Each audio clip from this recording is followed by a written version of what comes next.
Pamirsa margi nuju pura penghubungan Desa Besake, kauningin rusak ring sawatara genah.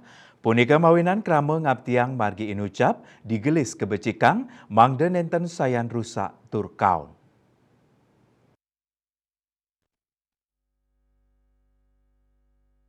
Anuden seselah ring lapangan margi sane rusak inucap kepanggih ring sawetara genah pene kaon kepanggih nampak ring pura pengubengan sawetara 500 meter saking wewidangan pura.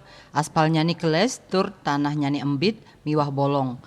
Antuk nambahin laka lantas inucap katutup ngangge tanah oleh krama. Nanging pet prade wenten sabah mejantan tanah inucap anyut. Silitungil krama inyoman sudana mausang margi rusak inucap kuentenan nyane sampun daweg kali warsani lintang. Nanging sayan kaon daweg warsa ungkuran. Paiketan dani ngaptiang dina sani mepaiketan digelis mecikang mangda margi sani rusak nenten sayan kaon.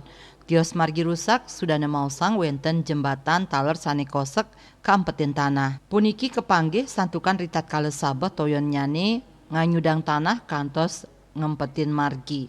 Lenan punika Kabid Bina Marga Dinas PUPR dan Perkim Kabupaten Karangasem Iwayan Suratejaya Mausang indi kahanan margi ring kunyit pengubengan sampun ngeranjing program pemeliharaan rutin warsa kali-tali 3 likur kantun niaga yang tender.